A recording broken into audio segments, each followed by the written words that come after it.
సన్నివేశం 4. నిత్య పెద్దమ్మ రా హాస్టల్ నుండి రా. అమ్మా అమ్మా అమ్మా నేను వచ్చేసానమ్మా. బాగున్నానమ్మా.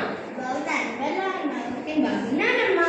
సాంగి తాతయ్య నాన్న ఎక్కడమ్మా? కనిపించట్లేదు. అందరు బాగున్నారా? తాతయ్య ఏరమ్మా? ఫోన్లో కూడా నిన్నేదే మాట అన్నావు కదా, ఏం జరిగిందో చెప్పమ్మా. సాంతి ఏమైంది సాంతి? చాలా జయంగా ఉంది. మన తాతయ్య లేరు, వృద్ధాశ్రమానికి వెళ్ళిపోయాడు. అవునా? తాతయ్య వృద్ధాశ్రమానికి వెళ్ళిపోయారు. ఏం జరిగింది సాంతి? నేను వెళ్ళినప్పుడు ఇంత జరిగిందా?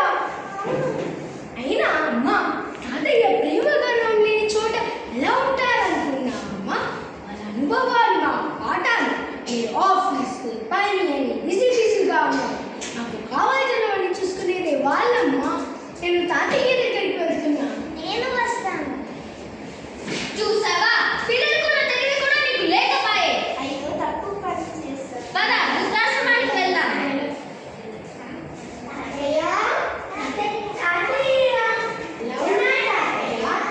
బాగున్నాను తల్లులు.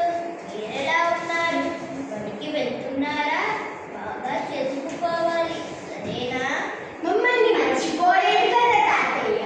మనసులో ఉన్న వాళ్ళను ఎవరు మర్చిపోతారు తల్లులు? మామయ్య గారు మమ్మల్ని క్షమించండి.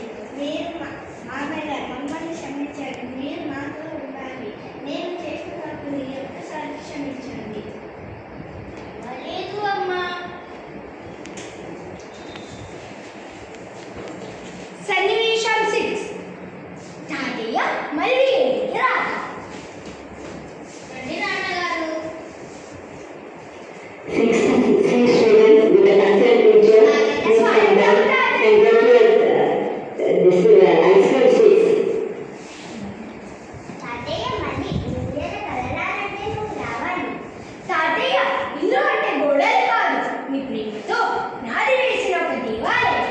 నీ ఇల్లు వెతకాలంటే ప్రేమ కావాలి.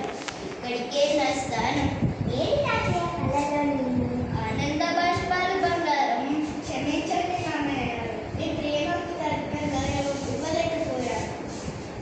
నాన్నగారు ఇకపై మీరు ఇక్కడే ఉండాలి, మాతోనే ఉండాలి, ఎక్కడికి వెళ్ళకూడదు. ఏంటమ్మా అలా బాధపడకండి. నేను మీ అందరినీ విడిచి ఉండగలనా? ముఖ్యంగా నా బంగారాన్ని విడిచి ఉండగలనా? మానాటిక ద్వారా మీ అందరికీ ఒక చిన్న సందేశం. మన పెద్దలు మన జీవితానికి మార్గదర్శకాలు. వాళ్ళను ప్రేమించండి, వదిలిపెట్టకండి. వాళ్ళ ప్రేమను పంచండి. వారు మనకు భారము కాదు, ఆశీర్వాదం. వాళ్ళు